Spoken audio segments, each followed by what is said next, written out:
إلى حضرة النبي سيدنا محمد صلى الله عليه وسلم وآله الكرام وأصحابه العظام وإلى مشايخنا والمسلمين أجمعين، خصوصا إلى والدينا وأولادنا وأسرتنا وقرابتنا أجمعين، وخصوصا إلى سيدنا وشيخنا الشيخ حج محمد عيسى بن أحمد أنصار الله قدس الله سره وأصولهم وفروعهم ومن ينتسب إليهم أجمعين. شيء لله الفاتحة. أعوذ بالله من الشيطان الرجيم. بسم الله الرحمن الرحيم. الحمد لله رب العالمين الرحمن الرحيم مالك يوم الدين إياك نعبد وإياك نستعين اهدنا الصراط المستقيم صراط الذين أنعمت عليهم غير المغضوب عليهم ولا الضالين.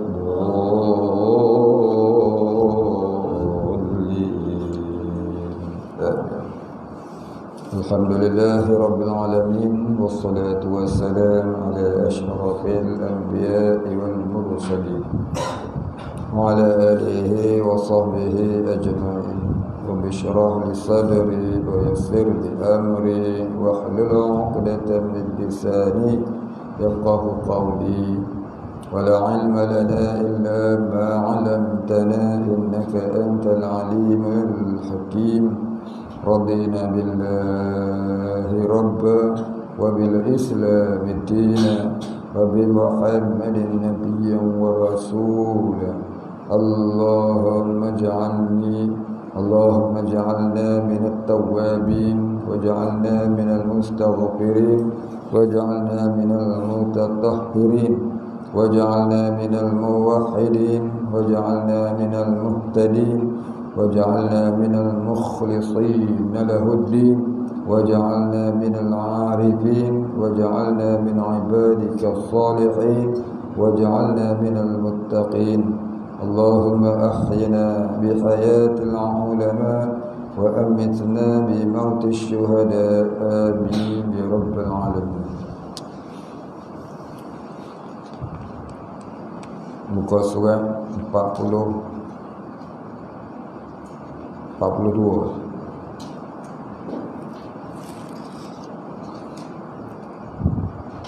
Pertama-tama untuk takrib ilallah.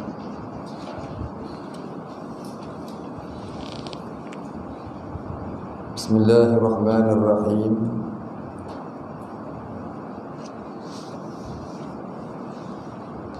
Qala ad-din.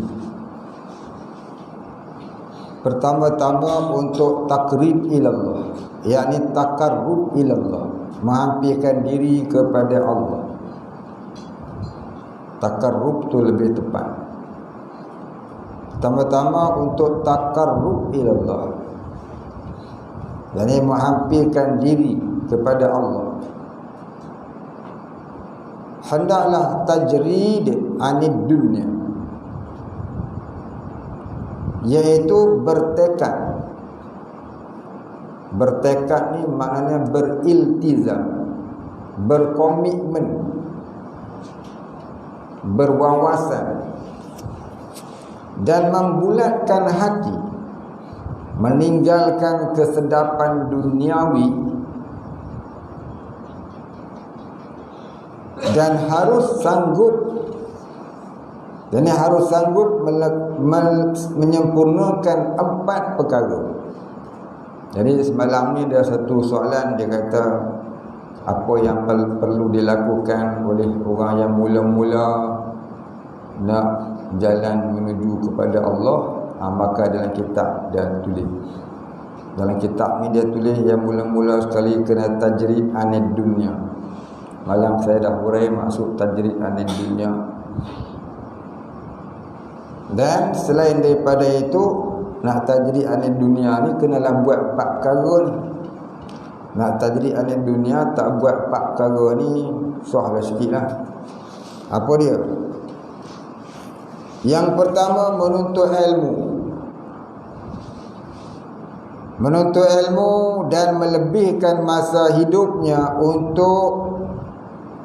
untuknya. Yang ni untuk menuntut ilmu tu. Kurangkan mencari harta kehidupan dunia, perbanyakkan mencari ilmu pengetahuan agama, terutama sekali tauhid, fiqh dan tasawuf. Maka menuntut ilmu itu dijadikan sebagai sampingan sahaja. Menuntut ilmu itu dijadikan sebagai pekerjaan tetapnya. Mencari rezeki itu sebagai pekerjaan sampingan. Kita dah jadikan pekerjaan cari rezeki sebagai kerja utama. Menuntut ilmu kerja sampingan. Itu tak jadi. Tak akan jadi. Tak akan jadi. Tu kata Imam Ghazali, tak akan jadi lagu. Jadi kita ni nak kena menuntut ilmu tu dijadikan sebagai pekerjaan utama kita. Rezeki tu sampingan. Kalau rezeki dijadikan pekerjaan utama, menuntut ilmu langsung dah, yang tu lagi teruk. Yang tu out of service. Kalau tidak dengan rahmat Allah, wal-a'yazubillah, jadi tergolong dalam orang-orang yang fasiqin. Jadi jangan buang masa di waktu malam dengan pergi pasar malam, buat overtime dan sebagainya. Tapi penuhilah masjid-masjid surau dengan menuntut ilmu. Ilmu ni jangan lebih pada 3 hari kita meninggalkan dia. Bila kita tinggalkan dia lebih pada 3 hari, barakah ilmu yang kita menuntut itu dia cabut. Dia lari. Dia lari meninggalkan kita. Jadi bila dia lari meninggalkan kita, ada ilmu pun tak menjadi manfaat. Tak jadi manfaat di dunia dan di akhirat. Jadi jangan tinggal majlis ilmu lebih pada 3 hari. Jangan tinggal lebih pada 3 hari. Dah tak boleh nak mengaji cara talaki, belajarlah cara online. Dah tak boleh talaki, online pun tak talaki. Itu berat. Jangan sampai lebih 3 hari. Puan-puan 3 hari sekali kita pergi ngaji. Ngaji tu pula mestilah sistematik. Tak mula asal boleh ngaji. Mesti pentingkan tauhid dulu, fiqh dan tasawuf, sebelum ilmu-ilmu yang lain. Nak belajar sirah ke, nak belajar nahwu ke, sorab ke, itu nombor belakang-belakang pun tak apalah. Ni nak mengaji apa? Lughatul Arabiyyah. Ya.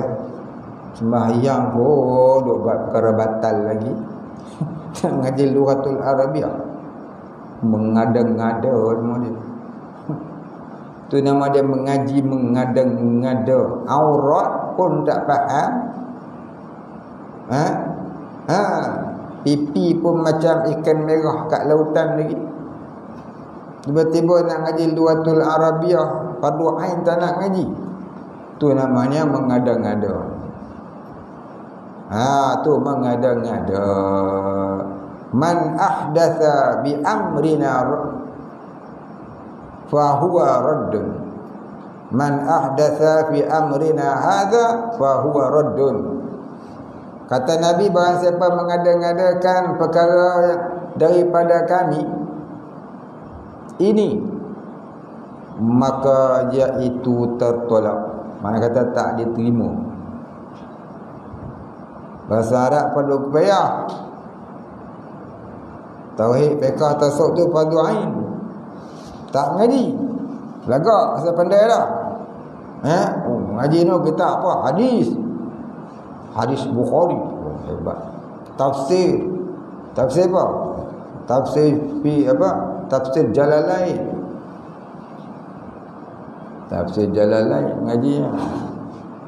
Tauhid fiqh tak mengaji pun. Tak dapat jala pahala, jala neraka.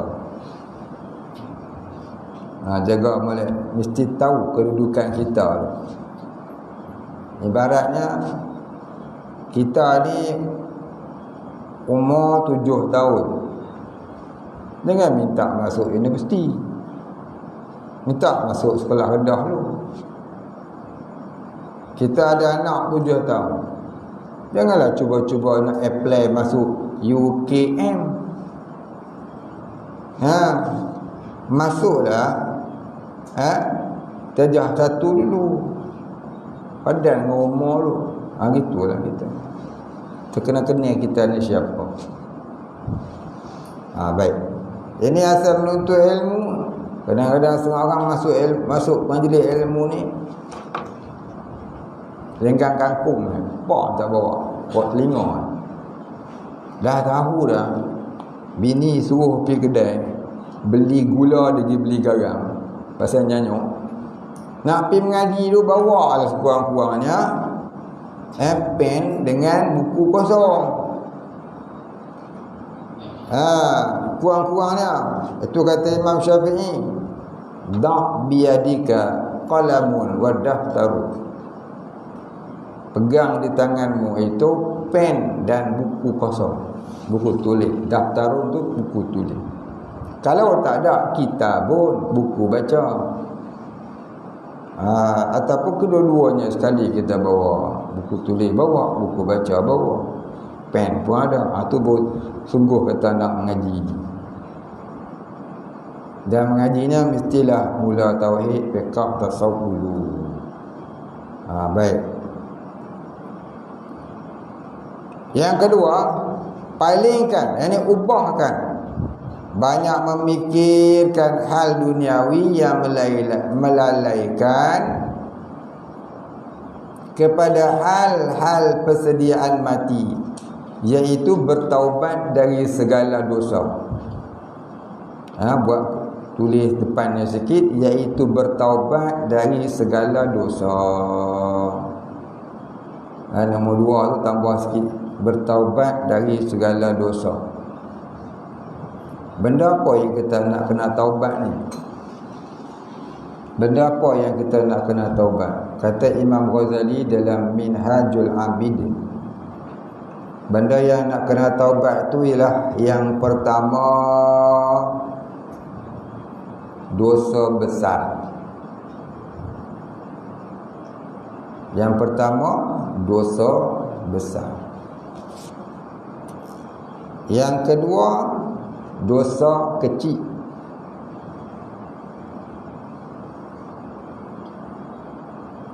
Yang ketiga, bercita-cita untuk melakukan dosa. Dia baru bercita-cita, tu pun kena taubat. Tak buat lagi, baru planning, baru mengatur strategi. Nak pergi Samun, kedai emas, belum lagi, baru duduk planning. Nak korek tanah kot sini, nak keluar kot sana, masuk kot lantai. Dia baru planning. Yang tu pun kena taubat. Bercita-cita untuk melakukan dosa tu pun kena taubat. Yang keempat, kelalaian dari mengingati Allah. Kelalaian hati daripada mengingati Allah.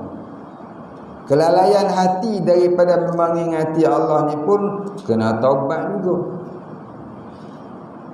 Jangan duk dengar tulis ya. Macam le pandai sana. Tulis. Macam kita tanya tak ti nak tulis apa. Ni saya dah sebut yang tulis. Nombor 4 apa dah? bertaubat daripada kelalaian, ya, dari mengingati Allah. Nombor berapa? Nombor 5. Itu nombor 4 bukan? Nombor 5, bertaubat kerana malu dengan kurniaan Allah yang dirasanya tidak mensyukuri. Kita rasa malu. Malu tu kena hadir dalam hati kita. Ya Allah, ampun dosa aku kerana aku tak pernah mensyukuri nikmat-Mu. Banyak nikmat Kau beri, tapi aku masih rasa tak cukup mengapa yang ada. Yang tu pun kena taubat. Taubat, bertaubat dengan merasa malu. Bertaubat dengan merasa malu di atas nikmat yang dirasanya tidak disyukuri. Kena rasa malu dengan Allah. Yang keenam, bertaubat kerana mempersembahkan rasa kasih dan rindu kepada Allah. Bertaubat kerana mempersembahkan rasa kasih dan rindu kepada Allah. Dua yang belakang ni taubat orang-orang ahlillah. Yang atas tu taubat orang yang ahlul ghaflah. Yang 2, 5 dan 6 tu taubat orang ahlillah. Yang 4 di atas tu taubat ahlul ghaflah. Taubat daripada dosa besar tu, ya, tu taubat yang sangat wajib. Syirik kena taubat tak? Syirik ni tak diterima taubat, melainkan dia kena masuk Islam balik. Barulah dia bertaubat, barulah Allah Ta'ala terima. Allah mengampunkan semua dosa, tapi Allah Ta'ala tak ampun dosa syirik. Maksudnya apa dia? Orang syirik tak boleh taubat dulu. Dia kena masuk Islam balik, lepas tu baru dia taubat. Sebab apa? Modal tak ada. Apa modalnya? Iman. Iman tak ada, maka taubat Tuhan tak terima. Iman tak ada, macam Fir'aun. Fir'aun ni masa dia tenggelam dalam laut, nak mati sangatlah, nyawa dia gora-gora. Maka masa tu dia berteriak, meraung, dia melaung. Apa dia? Dia kata apa? Amantu bi Rabbi Musa wa Harun. Aku beriman dengan Tuhan Nabi Musa dan Tuhan Nabi Harun. Tapi masa tu Allah dah tak terima taubat. Pasal apa? Iman dia tak ada. Iman dia tak ada. Iman dia tak ada.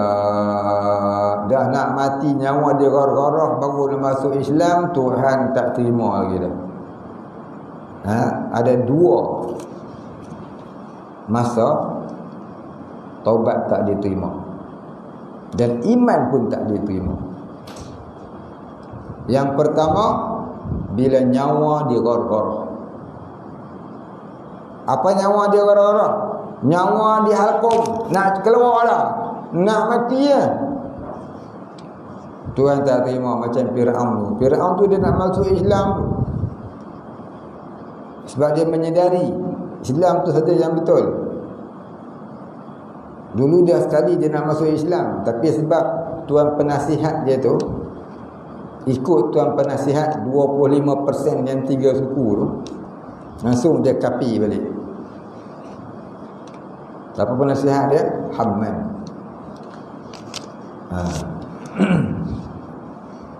Baik.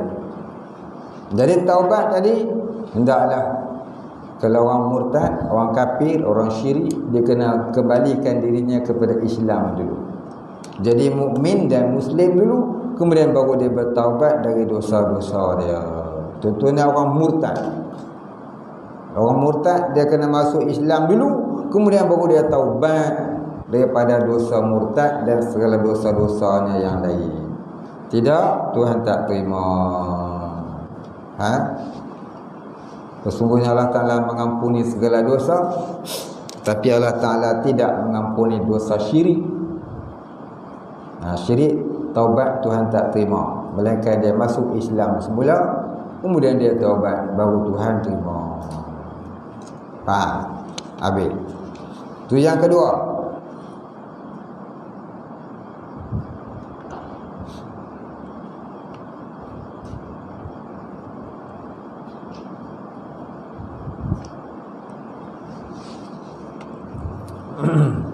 Yang ketiga,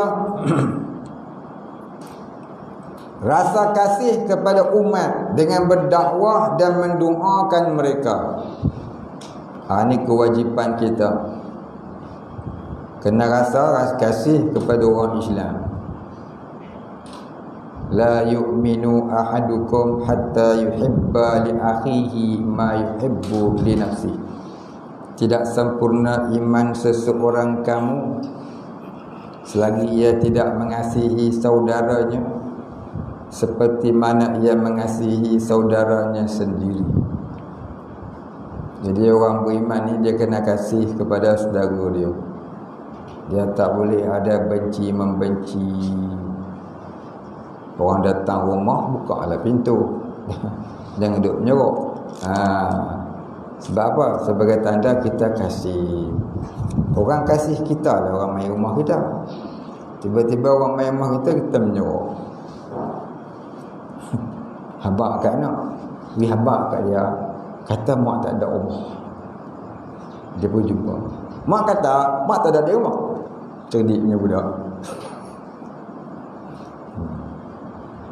Dah tahu rahsia. Habis tu nak buat apa nak? Kalau kita ni dah bermusuh-musuh sesama Islam, orang nak baik kita, kita nak musuh, ya, maka kita kena pergi minta maaf balik. Kita kenalah bersaudara mara balik. Janganlah bersaudara mara tu kerana sesuatu kepentingan dunia. Ya, satu ketika kita duduk di atas, orang semua suka kita, kita pun semua suka sama orang. Satu ketika barangkali kita akan jatuh debuk dekat bawah. Maka janganlah sebab kita jatuh kita benci semua orang. Kita kena teruskan perjuangan kita. Ya. Kita teruskanlah bersaudara dengan orang lain. Terutama sekali ni orang-orang politik. Jangan sebab dia duduk di atas baru nak kawan dengan orang. Dan dia berkawan tu pun sebab nak duduk di atas. Bila dia duduk di bawah, dah dia pun tak nak kawan dengan orang. Pasal apa? Dia kata hampa semua tak guna. Hampa tak mahu undi aku. Sila, semua dia sebut. Ini bukan sifat orang mukmin yang sempurna. La yu'minu ahadukum hatta yuhibba li akhihi ma yuhibbu li nafsihi. Orang beriman ni dia kenalah bersaudara. Baik, habis. Kena rasa kasih kepada orang Islam. Tanda kita kasih ni apa? Kita doa pada orang Islam. Allahumma ighfir lil muslimin wal muslimat wal mu'minin wal mu'minatil ahya'i minhum wal amwat. Dan kita menghadiahkan pahala bacaan Fatihah kepada mereka hari-hari. ila hadratin Nabi Sayyidina Muhammadin sallallahu alaihi wasallam wa alihi al-kiram wa ashabihi al-'izam wa ila al-muslimin wal muslimat wal mu'minin wal mu'minat al-ahya'i minhum wal amwat. Melainkan seorang tu aku tak mau, ya Allah maafkan dia mati kapiak masuk neraka. Tu tak jadi. Hak atas tu dah molek lalah tu, yang melainkan dia seorang tak termasuk atas boleh. Ada main illa pula istisna kat belakang. Dia kena kasih semua. Musuh-musuh kita habis semua kita bagi kalau dia tu orang beriman. Muslimin muslimat tu kita pukul semua, tak kira musuh kita kan dia bermusuh dengan kita musuh kita, kita musuh dengan dia. Bagi mudah-mudahan satu hari baik balik dan kita balik kepada Allah, tak ada dosa putus silaturahim. Ni orang nak bersilaturahim kita tak mau. Lepas tu kita kata orang yang tak nak kawan kita. Ni berat ni. Kita pula dah kita tak putuskan silaturahim dengan orang. Lepas tu kita tuduh dia pula tak nak kawan kita. Berdua dosa lah. Betul tak?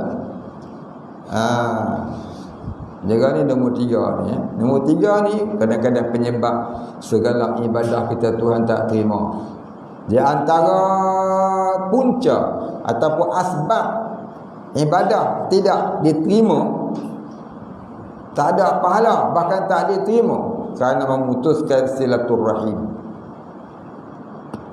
Memutuskan silaturahim tak kira dengan adik-beradik ke, dengan kawan ke, dengan orang Islam. Jangan. Kita sambung lah. Dia orang tak mau kawan, kita buat cara tak mau kawan. Tak mau kawan macam mana? Kita bukan putus, cuma kita kurang bersembang lah. Tapi jangan putuskan. Kalau dia kurang sembang sebab nak putus, itu dia berdosa. Kalau dia kurang sembang sebab orang tak apa nak kawan, tapi dengan niat bukan nak putus, cuma dah kita cakap orang tak nak pakai, kita diam lah. Tapi tidaklah pula kita niat nak putus silaturahim, tak apa. Jangan terus mufarakah. You and I now cut. Yang bintang filem boleh. Cut. Jangan.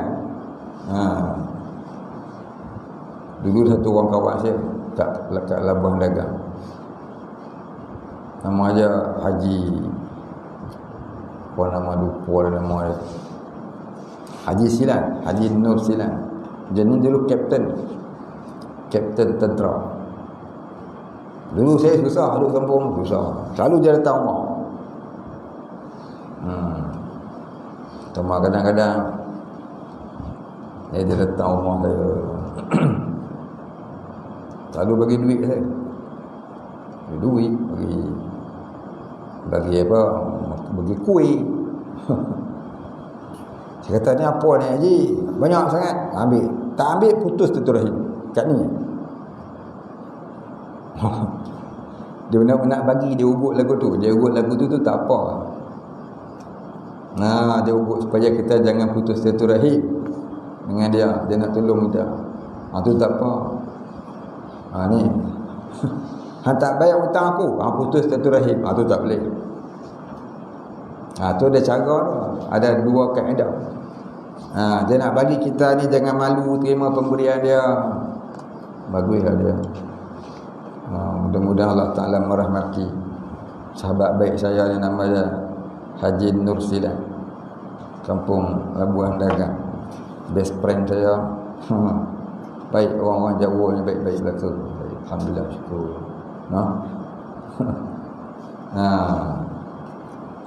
Baik.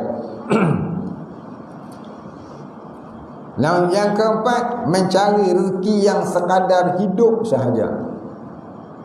Mencari rezeki yang sekadar hidup. Maknanya apa? Orang nak bertakarrub kepada Allah ni, jangan lebihkan masa untuk mengumpulkan harta.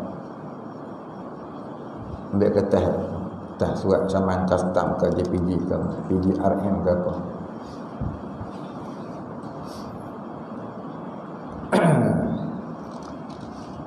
Mencari rezeki yang sekadar hidup sahaja. Maknanya Jangan melebihkan masa untuk mengumpul harta dunia. Cukup-cukup makan sudahlah untuk menguatkan tulang pakrat beribadah pada Allah. Tu banyak soalan.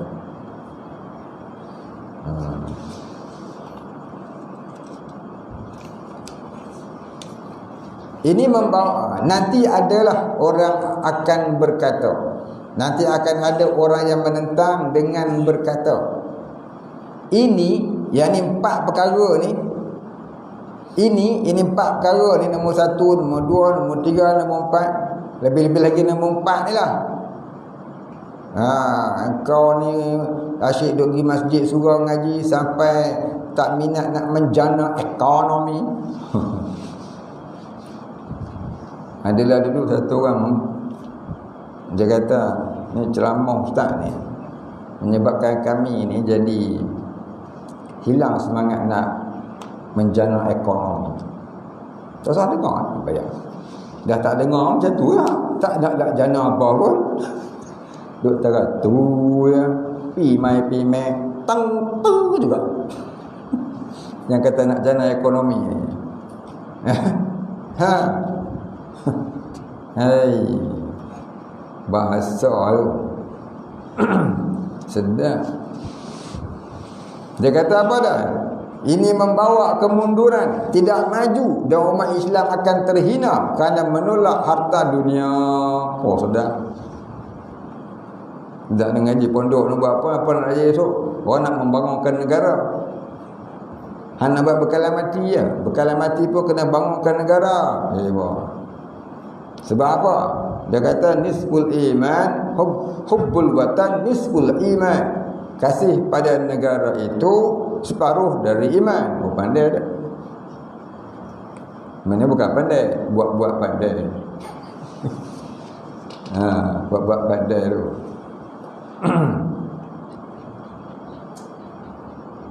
Baik, apa kita nak jawab dengan orang yang cakap lagu ni? Baik, jawapannya, lihat sahaja orang-orang yang berkata dan berpikiran yang demikian. Tidaklah setara mana kemajuannya, dan tiada pun tinggi agamanya dan penghormatannya dari orang kafir. Orang kafir tak hormat pun, orang kafir lesing lagi ada. Orang kafir kata, inilah balaci aku, baruah aku. Seronok orang kafir. Melainkan hidup ekonomi cara kafir. Apa dia? Rezkinya daripada saham-saham yang berunsurkan riba. Perniagaannya bercampur dengan riba, gharar dan berbagai-bagai benda yang diharam Allah. Buka aurat lah, buka kedai runcit macam tu. Buka kedai runcit, jual barang-barang yang syubhat, barang-barang haram buat. Buka kedai runcit hari ni bahaya. Kadang-kadang kita jual najis, copnya halal, dalamnya bercampur najis. Itulah dia hari ni menega ke apa ke, bukan kata saham, menega kedai runcit pun dah bercampur dengan benda-benda yang haram, yang syubhat tentu dah. Kat kedai makan, restoran, dia punya pelagih ni saya nampak bonggol unta. Duduk kat rumah pula main handphone, apa dia, forex. Forex. Perniagaan di alam maya. Halal ke forex? Pergi ngaji fiqh tu halal. Ustaz pun masuk forex. Tak kira, dan aku tak kira ustaz. Ulama besar pun masuk neraka. Bal'am bin Ba'urah pun masuk neraka. Siapa Bal'am? Doanya tidak ada hijab pun masuk neraka, kekal pula.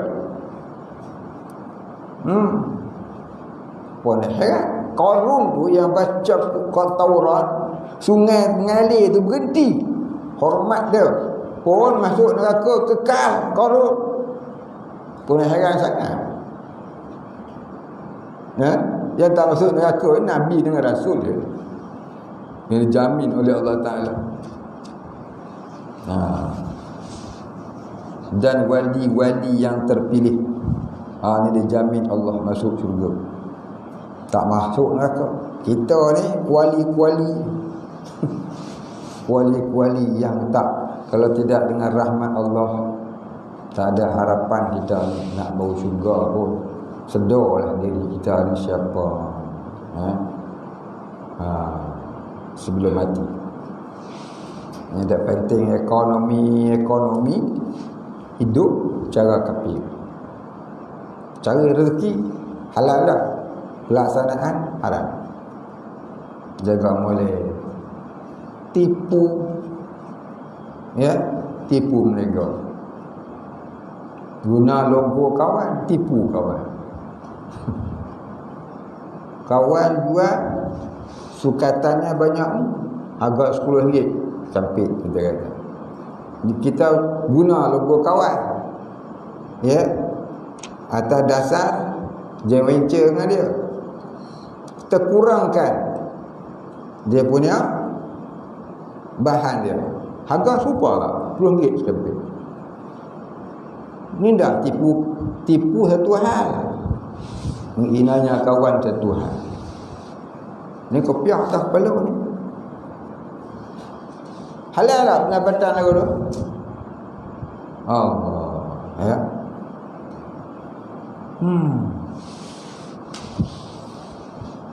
dah tekah kau orang, ambil balik, buat sebuah pendapatan. Makan haram semua hidup. Hari ini, ya Allah, macam-macam. Hak orang mengaku hak dia. Yang tu nak bawa mati, nak buat bekalan mati hak tu. Berani tu. Dah lah hak orang tu, hak orang lah. Hak kita pun tak tentu lagi hak kita tu. Hak orang tentu dah hak orang, yang kena ambil. Ada cerita kerana sebiji kurma yang dirasa tak kala nak beli tanpa izin toki, menyebabkan seluruh amalannya tergantung, tak diterima Allah. Apatah kalau hak orang nak ambil jadi hak kita, dah bagi dah ke orang, wakaf dah, ambil balik. Macam mana kakak? Allah, berani tu. Tak takut langsung. Cakap akhirat ni, Allah, saya takutlah neraka, takutlah. Melakon pandai. Orang ni pandai.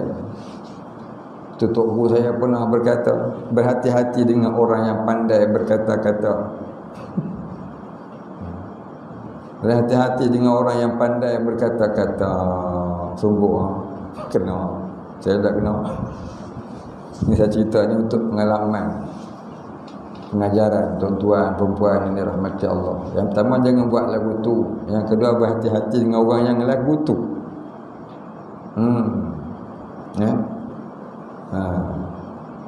Macam-macam dunia akhir zaman ni, ya. Baik. Yang kata nak menjana ekonomi tadi ni, moral bercirikan Nasrani dan Yahudi. Nasrani itu nun sad, bukan sin, nun sad ra alif nun dia, tambah sad tu. Fikiran melupakan soal akhirat. Inilah tipu yang nyata oleh ahli dunia yang telah hilang pedoman agama. Persoalannya, adakah cara mencarinya ni, cari rezeki nak jadi kaya ni, nak konon-konon nak lawan kafir ni, menuruti hukum syariat? Yang kata nak lawan kafir ni, kita kenalah buat ekonomi lawan kafir. Adakah cara syariat? Kalau cara pun cara kafir juga, apa dia nak lawan dia? Hang jadi macam dia. The same one. Namanya lain. Dia nama Tong Sampah and Tong Tai company sendiri yang berhad. Hang nama Haji dot. Tapi serupa oleh mereka. Riba juga, nipu juga, campur yang haram juga. Tak boleh lawan. Kita akan jadi macam dia. Tu dia kata kita akan ikut Yahudi Nasrani ni di akhir zaman sampai ke lubang biawak. Nak cari sangat kaya akan terkena yang haram. Yang kedua adalah dengan sebab mencarinya, bukan adakah.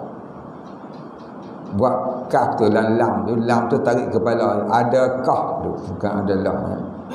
Adakah dengan sebab mencarinya menambah cinta kepada Allah? Belum kaya pun tak kasih Allah, tambah dah kaya lagi teruk nanti.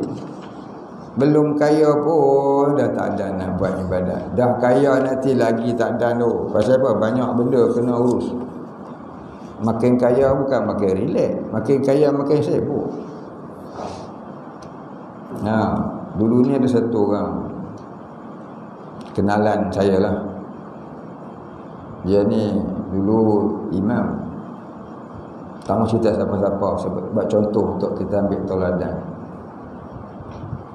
Dah jadi imam ni rajin lagi masjid. Nama pun imam takkan pergi masjid.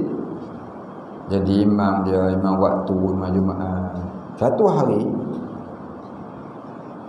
satu ketika tu, tanah dia diambil kerajaan. Kerajaan bayar dia 2 juta. Bukan 2 juta rupiah. 2 juta ringgit Malaysia lah. 2 juta rupiah tak ada apa lah. Bila dapat 2 juta, dulu mata dia tunduk gitu lah, tengok sebelah sejuk. Sekarang ni dia dapat 2 juta, klik pop.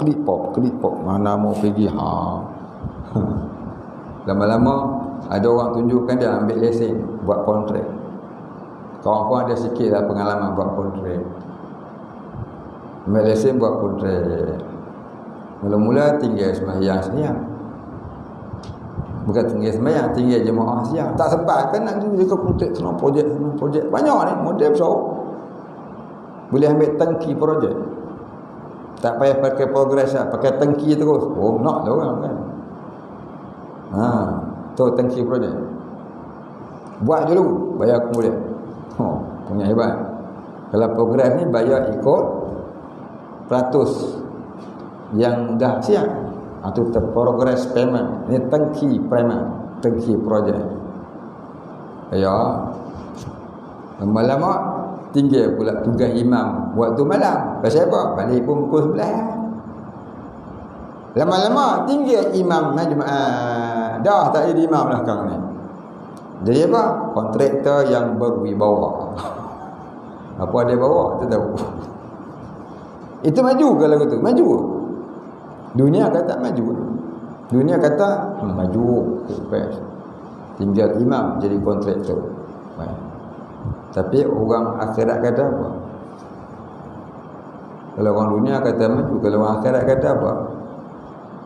Patutnya makin tua makin banyak duduk masjid, banyak kurang urusan dunia, banyakkan urusan-urusan agama dan amal ibadah. Itu namanya umur yang diberkati.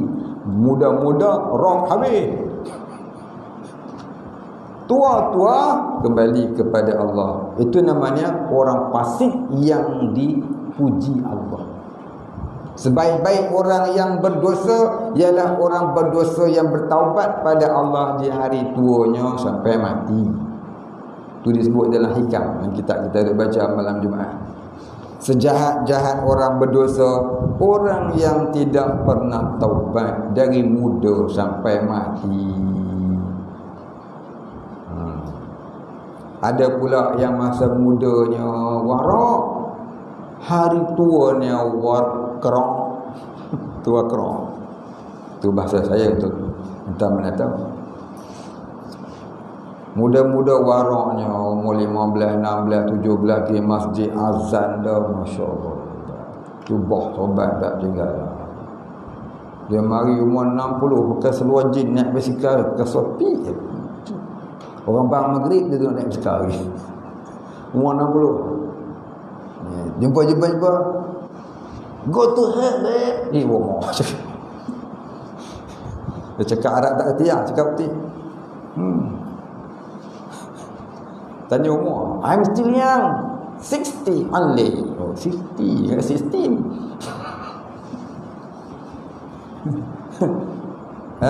Kalau perempuan sweet 70. Bukan 70. Dah makin tua, dulu muda-muda duduk sekolah agama, mak tahfiz pun duduk pakai purda. Dah tua-tua, tu dah rambut sarang tebuan. Setiap mata hitam. Dia gelap, tinggi sebatang. Nyanyi dah sweet. Kau tua ke teruk? Ada tak? Belum kau ngedok main. Akhir zaman akan ada lagu tu. Dulu pun ada. Itulah kita ni. Allah sebut dalam Quran. Banyakkan doa. Rabbana la tuzigh qulubana ba'da id hadaitana. Ya Tuhan kami, janganlah kau palingkan hati kami daripada baik kepada jahat setelah kau kurniakan hidayah kepada kami. Dalam tahiyat akhir itu pun ada doa, tsabbit qalbi ala dinik wa ala ta'atik subhanaka inni kuntu minaz zalimin. Ini terduk tahiyat akhir kena cepat habis. Pak imam terlambat sikit dia pangang ni Pak imam pun nak terkentuk.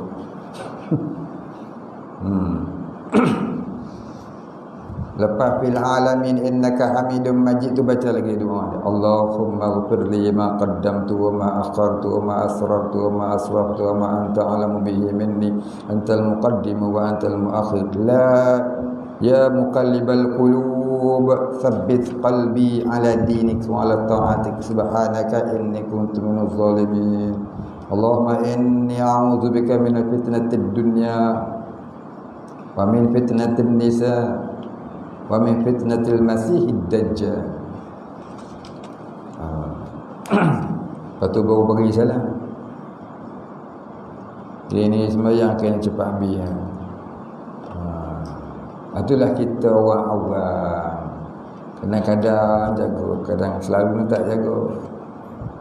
Pasal apa ni? Pasal kita duk gila dunia.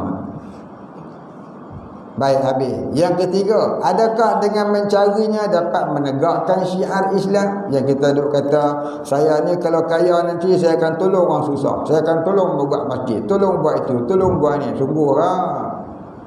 Kan tolong kasino kan tolong kopitiam tata tolong forex, Bitcoin, OneCoin.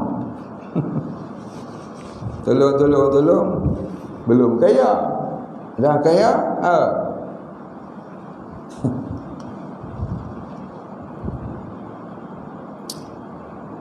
jangan kita ni. Kita nak buat amal ni, masalah ni bukan bila dah selesai kerja dunia nanti. Jangan. Tak akan selesai kerja dunia. Bila dah kaya nanti, jangan. Tak akan habis.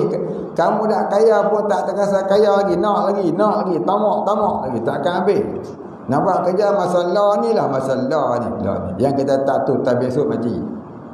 Pernah dah kita doa, ya Allah, kalau aku ni akan terbuat dosa, matikanlah aku sebelum sampai waktu aku terbuat dosa itu. Adalah tak berani nak jawab. Kau mati sungguh lagi. Tak sampai pula cita-cita dan matlamat. Matlamat nak jadi apa? Nak jadi YAB yang amat berduit. Tiba-tiba mati. Tak jadi, tak berani minta doa tu. Berani minta. Nak minta jadi miskin, mentekuk. Ini penyakit al-wahan. Nabi kata 2 penyakit yang akan menimpa umatku di akhir zaman. Apa dia? Al-wahan. Sahabat bertanya, apa dia al-wahan? Takut miskin dan takut mati. Ini dia. Itulah orang ni bila kita baca doa, oh doa tu hadis dhaif tu. Doa tu hadis maudhu' tu. Pasal apa? Nafsu tak suka. Nafsu nak panjang umur, nafsu nak kaya. Betul tak? Itu dia. Yang keempat, adakah jika mempunyai banyak harta itu tidak menjadi bakhil? Titik. Buat kepala ular tu, tanda soal. Banyakkan orang kedekut ni orang kaya. Orang tak kaya ni yang pemurah. Walaupun dia tak kaya hari-hari dia derma. Tak banyak pun tak apa. Sengit pun sengit lah. Tapi dia tak rasa kedekut nak berderma. Ya. Bukan Allah suhat infak ke semua harta. Dalam Quran kata wa mimma razaqnahum, setengah di antara rezeki yang Allah berikan kepada kamu. Setengah tu bukan makna 1/2. Sebahagiannya 10% ke 5% ke. Ya, jangan lupa derma hari-hari. Duit ada kat dalam almari tu. Ada 10 sen, buh tabung. 5 sen, buah hari-hari. Ajar tangan tu derma hari-hari. Sebab apa? Orang dermawan dengan syurga tu, ya, rapatnya macam isi dengan kuku. Jadi kalau rasa nak masuk syurga, jangan dekreku. Nabi kata, la yadkhulul jannah man bakhil. Tak masuk syurga sesiapa yang bakhil. Jangan rasa kedekut sayangnya nak masuk tabung. Nampak tabung masjid je. Kenapalah tabung tak betul-betul berpintu. Tabung pun malu. Biarlah. Bubuh pun kena malu. Bubuh pun malu, tak bubuh pun malu. Derma 10 sen. Jadilah. Sehari 10 sen. Sebulan pun RM3. Sehari 10 sen dengan sebulan sekaligus RM3. Sehari 10 sen tu lebih baik. Sebab dia istiqamah. Sehari 5 sen. 5 sen pun tak apa. 1 sen tak payahlah. 1 sen tak aku. Oh tak laku lah kan. Agak-agak lah juga kan. Agak-agak lah. 5 sen sebulan setengah boleh dah. Tu beli simen selori. Cukup lah tu kan. Baik. Masalahnya yang dilihat berlaku di zaman ini, orang lain ni nak derma, dia kata apa? Pasal dia tengok ustaz-ustaz duk cerita siapa derma murah rezeki, siapa derma kaya. Allah, itu yang tak seronok. Cerita lagu tu budak-budak umur 16 tahun tak apa. Cerita kat budak-budak umur 60 tahun tak sayu dia lah. Pasal apa? Buat ibadah pasal nak dunia. Tak, kita pejamkan mata bukan kerana nak kaya, bukan kerana nak murah rezeki. Kerana nak mudah-mudahan Tuhan ampun dosa aku, dosa mak ayah aku, dan dosa muslimin, muslimat, mukminin dan mukminat. Terutamanya keluarga aku, anak aku, bini aku sendiri, mak ayah aku. Ya Allah, ampun dosa aku, mak ayah aku, anak-anak aku, keluarga aku, guru aku, muslimin, muslimat. Kedebung masuk tabung. Matikan aku sebagai mati syahid akbar. Janganlah aku ni mati dalam mati yang sia-sia, mati munafik wal a'yazubillah. Ini nak buat tebuk ya Allah dengan berkat 10 sen ni. Kurniakanlah aku 10 juta USD. Bagi 10 sen tak jadi kaya. Siapa aja tu ustaz-ustaz banyak cerita. Ustaz-ustaz tu tak salah. Pasal apa? Dia ceramah untuk budak-budak 16 tahun, bukan untuk budak-budak umur 60 tahun. Tapi kau duduk situ buat macam mana? Sekali aja. Ustaz-ustaz tu tak salah. Bin buat macam mana 60 tahun pun mengaji kemarin. Dulu tak pernah mengaji. Ibarat macam 16 tahun enggak lah. Tapi tak sepatutnya 60 tahun derma nak jadi kaya. 60 tahun ni derma bukan nak jadi kaya lah, bukan nombor rezeki lah. Derma sebab apa? Mudah-mudahan Allah gugurkan dosa-dosa lama. Dan Allah Ta'ala matikan sebagai mati syahid akbar. mati dalam husnul khatimah.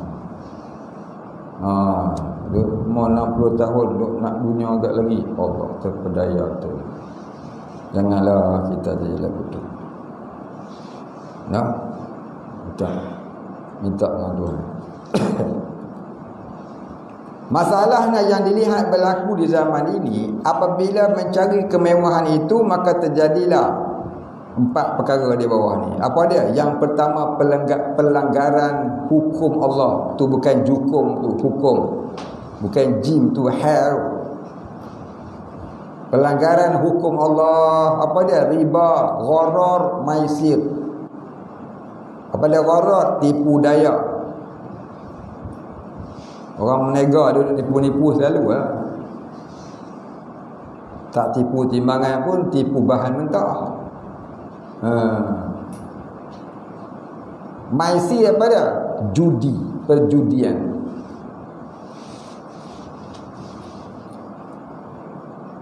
Yang kedua, hubbud dunia yang berlebih-lebihan. Dulunya mungkin kaki masjid dan bertukar kaki joli. Kaki joli lah. Macam mana kaki joli? Kaki dia joli-joli ke apa? Dah kaya dia lupa lagi masjid. Yang ketiga, keterpaksaan. Tu tak bukan nun. Keterpaksaan menyokong tagut. Apa dah tagut? Pemerintah yang tak menghukum dengan hukum Allah. Tu kata tagut. Tagut ni pemerintah yang tidak menghukum dengan hukum Allah. Terpaksa sokong dia. Tak sokong tak dapat projek. Kena sokong dia. Makin jauh. Yang keempat, bila sudah kaya jadi baki. Dulu ni masa miskin, masa tak kaya, biasa-biasa je hidup. Taklah miskin, biasa-biasa je. Gaji derma. Tapi bila dah kaya, kalau nak derma tu kena panggil TV3. Buat cek raksasa. 10,000 ya, tak banyak pun. Cek raksasa tu dah besar pintu. 10,000. Derma pada pondok Syataria. Tapi saya alhamdulillah buat pondok ni tak ada orang macam tu. Semua bagi kadang-kadang dia habaq, jangan habaq kat siapa. Siapa saya jangan. Baru ni orang bagi harta karun kat saya, dia dapat 60,000. Dia boleh tak habaq, dia siapa dengan habaq. Saya seorang itu.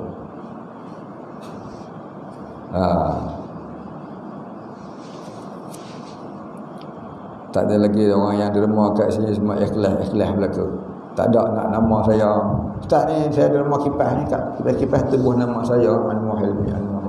Tak ada, tak jumpa lagi. Semua bagi derma tu tak mau resik pun ada. Alhamdulillah, syukur. Ni pondok kita ni dah lebih 1 juta dah saya rasa. Semua orang dermawan ikhlas belaka. Mudah-mudahan barakah. Amin.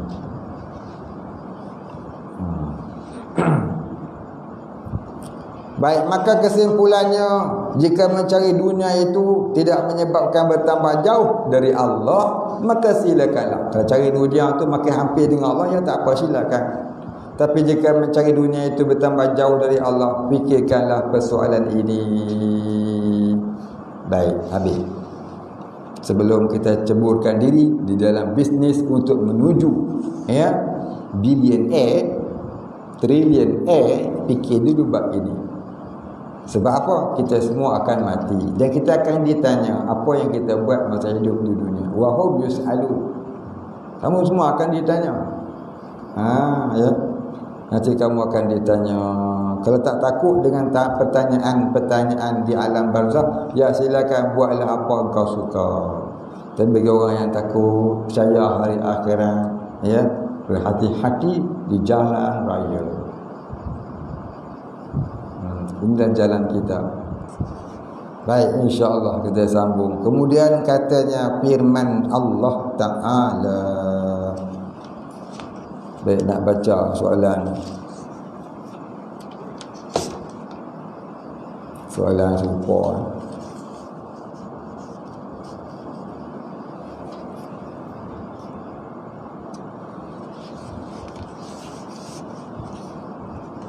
Muhammad, tak boleh nama lah ya. Saya baca soalan dia. Dia kata, saya nak bertanya, boleh ke?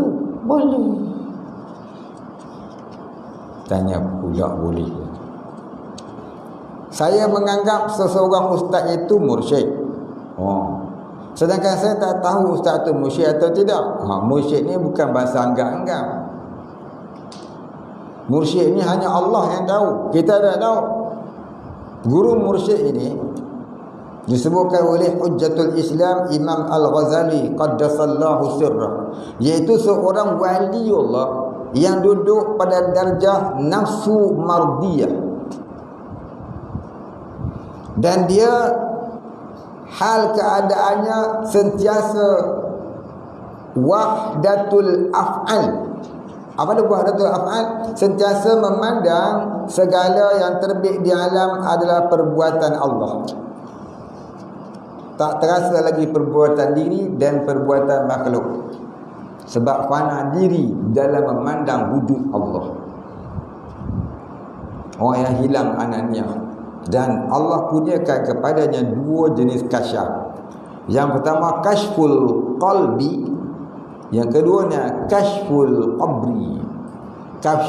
Kashful qalbi iaitu dapat lihat hati manusia, terutama hati murid-muridnya. Yang kedua kashful qabri, iaitu dapat melihat sampai ke alam barzakh. Bukan melihat dengan mata kepala, dengan ainul basirahnya, mata hati. Sama ada dia nak beritahu ataupun tidak. Namun disebut oleh Imam Ghazali, mereka ini biasanya menyembunyikan perkara itu dari manusia. Dalam kitab Anwarul Qudsiyah karangan Al-Alim Al-Allamah Abdul Wahab Sya'rani qaddasallahu sirrah, dia kata di akhir zaman guru-guru mursyid dan guru murabbi itu amat tersembunyi dari dikenali oleh manusia yang awam. Kenapa? Kalaulah ia dikenali, tentu manusia menyembahnya seumpama Tuhan.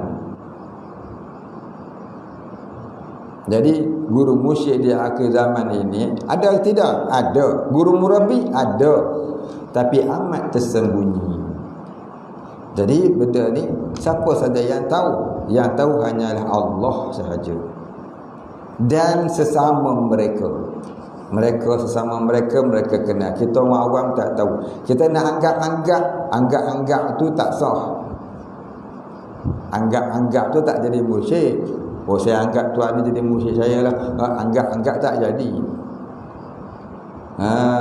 Macam mak angkat. Saya anggap makcik ni macam mak saya sendirilah. Anggap tak jadi. Tetap ajnabi. Dia anggap mak dah boleh salam dah? Tak boleh. Tak boleh. Anggap saja tak sah. Dia kena mesti kandung, mak kandung, baru boleh salam, baru boleh cium, baru boleh peluk. Tu mak kita. Faham? Itu ke guru mursyid. Guru mursyid ni kalau kita nak cari, tak boleh anggap-anggap lagu tu. Ya. Yang pertama sekali, ni kata alim ulama. Yang pertama sekali, banyak kali saya sebut ni, mungkin orang ni baru mengaji kot, tak apalah, saya cerita lagi sekali. Ya, orang yang banyak kali dah dengar, dibuat ulang kaji. Yang baru dengar, dibuat pengetahuan. Nak cari guru mursyid ni, yang pertama, rajin-rajinlah menziarahi alim ulama yang terkenal alimnya serta zuhudnya dan waraknya. Terkenal alim, terkenal zuhud, terkenal warak.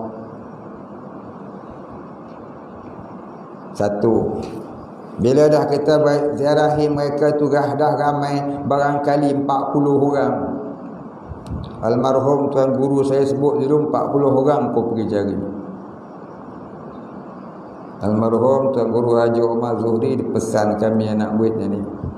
Dia kata, ziarahlah orang alim sebanyak 40 orang sekurang-kurang. Kemudian kita tunaikan 3 jenis solat. Solat taubat, solat hajat, solat istikharah. Solat taubat, solat hajat, solat istikharah. 2 rakaat, 2 rakaat, 2 rakaat. Kemudian kita mohon kepada Allah agar ditunjukkan kepada kita guru mursyid. Kalaulah dengan izin Allah ditunjukkan guru itu bersama Nabi kita Muhammad sallallahu alaihi wasallam, maka kamu jangan lari lagi dah. Mudah-mudahan itulah tunjuk Allah. Karena Nabi kata marra'ani fil manam faqad ra'ani yaqazatan. Siapa lihat aku dalam tidur, begitulah aku di dalam jaga. Maknanya kalau kita mimpi Nabi dalam tidur bersama dengan seorang guru yang kita kenal, barangkali itu mursyid. Barangkali. Maka jangan kita lari hidup situ. Sabarlah ujian-ujian. Kadang-kadang guru mursyid ni bagi ujian kita. Dia macam nak suruh kita benci dia. Kadang-kadang dia buat benda kalau begitu, sabarlah. Kadang-kadang dia buat macam-macam lakonan lah. Tu kita tak tahu. Masing-masing rezeki je. Pasal apa? Pasal dia pun orang biasa juga. Jasmani ni macam orang biasa. Kelakuan dia pun hampir-hampir macam orang biasa. Yang tak sama tu rohani dia, yang sentiasa ma'rifatullah. Guru mursyid tak makan ke? Makan supaya tu berak lah. Supaya tu dah makan berak lah. Tak kerti. Jasmani dia sama lah macam orang-orang, macam Nabi je, sama lah macam orang-orang kehidupan dia. Tapi yang bezanya rohaninya. Faham? Yang tak sama malaikat. Malaikat tak makan, tak minum, tak tidur, tak berak, tak kencing, tak beristeri, tak bersuami, tak ada jantina pun. Tu lain, tu malaikat. Baik, habis. Jadi nak anggap musyrik ke tak musyrik tu jangan duk anggap-anggap. Tak boleh anggap-anggap. Buat lagu tu dulu. Dan kalaulah dikurniakan Allah Ta'ala tanda-tanda kemursyidan seseorang, sebab kita mimpi dengan Nabi keumpamaannya, sebab contoh ini tak semestinya begitu contohnya. Maka jangan cerita ke orang, rahsiakan. Bukan semua ilmu boleh cerita.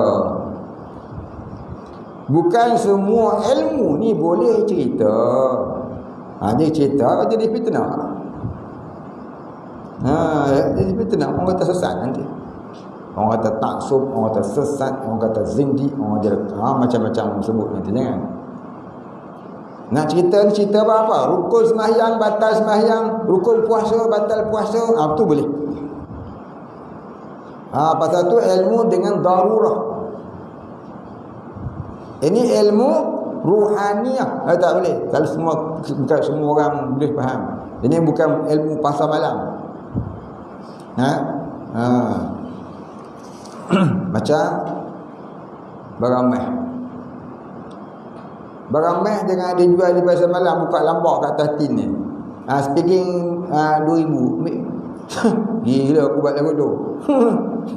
Tak dah balik lagi. Nampak? Orang nak jual barang emas ni duduk dalam cermin. Di luar tu ada apa? Ada watchman bawa senapang. Nampak satu pistol, satu cotak, satu bom, 2 bom monyet ada, bom atom ada, bom nuklear pun ada kat dia. Jaga. Tahu. Siap jaga dalam kedai. Orang yang jaga tu kan duduk dalam kedai ada jaring-jaringnya. Emas pun duduk dalam cermin. Pasal apa? Ini barang mulia. Bukan boleh tak sebarang tempat. Begitulah ilmu jadi. Ada ilmu boleh disebarkan secara am. Ada ilmu secara khas. Ada ilmu tak boleh cerita siapa-siapa. Malam yazu faqat lam yadar. Siapa tak dapat tak tahu. Dia seorang yang tahu. Kita nak cerita pun tak boleh. Orang dapat tu nak cerita pun tak boleh. Orang yang dapat tu nak cerita pun tak boleh. Pasal apa? Kalau dia cerita pun orang tak akan faham. Dia nak orang tu dapat, baru dia rasa sendiri. Tu dah ada guru mursyid tadi. Ya. Macam kita makan cili sedap. Kalau cerita kurang, cerita sedap, dia cuma boleh dengar sedap ya. Nak sedap kena makan sendiri, dan makan boleh tahu pedih punya padam tu. Itulah umpamanya guru mursyid. Baik. Batalkah wuduk wanita muslim jika bersentuh kulit dengan wanita non muslim? Baik, perempuan dengan perempuan yang perempuan Islam dengan perempuan kafir tersentuh kulit tak batal. Pasal apa? Mereka berdua tak boleh kahwin. Boleh kahwin tak? Perempuan dengan perempuan tak batal. Tak kira lah mak dia kah, tok dia kah, kawan dia kah, kamak kumari kah, amoy mana pun tak apa. Pasal apa? Tu perempuan dengan perempuan. Yang batal ni perempuan dengan lelaki yang ajnabi. Perempuan dengan lelaki yang ajnabi. Walaupun lelaki tu kafir, perempuan tu muslim, batal wuduk dia. Dia tak boleh kahwin. Tak boleh kahwin sementara ya. Kalau dia masuk Islam boleh. Tu namanya haram kahwin tu haram aradi, haram sementara, haram temporary. Dia masuk Islam boleh. Baik, soalan yang seterusnya, mohon penjelasan pada nombor 5 dan 6, iaitu taubat ahlillah, kurang faham mengenainya. Ini orang sampai darjah kekasih Allah, darjah wali-wali, darjah nabi-nabi dan rasul. Mereka ni dah tak buat dosa dah. Mereka ni dah tak buat dosa dah. Dosa besar pun tak buat, dosa kecil pun tak buat, niat nak buat dosa pun tak ada, lalai hati pun tak ada. Yang ada hanya rasa rindu dengan Allah, kasih dengan Allah. Maka mereka bertaubat atas dasar beradab dengan kekasihnya, beradab dengan kekasihnya, tak buat dosa pun tapi rasa bersalah dengan Allah. Maka mereka bertaubat. Bertaubat tu kerana mempersembahkan rasa kasihnya. Ibaratnya gini, kita duduk jauh dengan mak kita, sebulan sekali kita nak hantar berita dekat mak kita. Kita pun tulis surat. Zaman dulu zaman ni tak ada. Zaman ni dia pakai handphone lah. Dia pakai muka, tengok muka, video call. Dulu dia cerita zaman dulu zaman saya duduk asrama dulu ni, duduk pondok dulu, tulis surat kat mak. Mula bismillahirrahmanirrahim. Innahu min Sulaiman wa innahu bismillahirrahmanirrahim.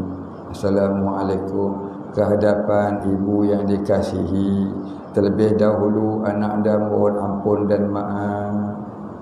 Mak kata kebaca, tak ada salah apakah kuat. Habis itu minta maaf apa? Nak rasa kasih dan rindunya. Bukan salah pun, tak salah. Tapi minta maaf juga atas dasar adab dengan Allah. Ini orang yang sempurna taubat. Taubat ni yang dinamakan taubat darjah al-inabah. Taubat darjah al-inabah. Taubat darjah orang yang sampai kepada maqam Habibullah, kekasih Allah. Jadi kita yang 4 lagi tu, nombor 1, nombor 2, nombor 3, nombor 4, taubat daripada dosa besar, taubat daripada dosa kecil, taubat daripada keinginan untuk buat dosa, taubat daripada kelalaian. Itu orang taubat dia dah tak buat dosa dah. Dosa kecil tak buat dah. Dosa besar lagi dah tak buat. Tapi masih ada lagi terkadang kelalaian. Maka dia taubat daripada kelalaian. Itu namanya orang soleh. Itu taubat orang soleh, orang darjah mulhimmah. Maka tak buat dosa. Hati itu dia ulang. ingat Allah. Terkadang dia terlupa juga. Terlupa tu dia taubat. Tapi orang nombor 5, nombor 6, dia tak terlupa sama sekali. Hatta tidur pun dia tak terlupa pada Allah. Ada ke orang lagu tu? Ada. Buka surah Ali Imran ayat 190, 191. Allah sebut dalam Quran, Allah gelarkan mereka ini ulul albab. Bukan Ahmad Albab. Ulul albab, yang punya mata hati. Albab jamak daripada labbun, iaitu orang yang sudah terbuka 5 pintu hati. Pintu hati yang bernama sudur, qalbu, fuad, syarab dan labbun. Terbuka 5 ni dinamakan ulul albab. Terbuka 5 dah. Dia sentiasa ingat pada Allah walaupun tidur mata kepalanya, mata hatinya mengembara sentiasa ke alam Rabbaniyah. Indajah wali-waliullah. Itu dikatakan naumun alimun khairun min salatin jahlin. Tidur orang alim lebih baik daripada solat orang jahil. Sebab apa? Dia tidur pun dia ingat Allah. Kita solat pun dia ingat Allah. Baik begitulah yang saya faham sikit-sikit apa yang Tok Guru cerita dulu. Saya pun tak sampai darjah ni, cuma cerita ada. Cerita atas jalan, mengasihi jalan-jalan mereka. Saya pun macam tuan-tuan ada juga, makan banyak, tidur banyak, temberang pun banyak. Ampunkan dosa saya yang banyak cakap. Dahlah cakap tu. Wallahu a'lam. Al-Fatihah. A'udzu billahi minasyaitonir rajim. Bismillahirrahmanirrahim. Alhamdulillahi rabbil alamin. Ar-Rahmanir Rahim. Maliki yaumiddin. Iyyaka na'budu wa iyyaka nasta'in. Ihdinas siratal mustaqim. صراط الذين أنعمت عليهم غير المغضوب عليهم ولا الضالين. بسم الله الرحمن الرحيم. الحمد لله رب العالمين والصلاة والسلام على أشرف الأنبياء والمرسلين وعلى آله وصحبه أجمعين. اللهم اغفر لنا ذنوبنا وارحمنا وأنت الغفور الرحيم. اللهم اغفر لنا ذنوبنا ولوالدينا وارحمهم كما ربيانا صغارا ولمشايخنا وللمسلمين أجمعين برحمتك يا أرحم الراحمين. اللهم نور قلوبنا بنور معرفتك يا فتاح يا رزاق. افتح لنا فتحا قريبا كما فتحته على أنبيائك وأوليائك وعبادك الصالحين. وصلى الله على سيدنا محمد وعلى آله وصحبه أجمعين.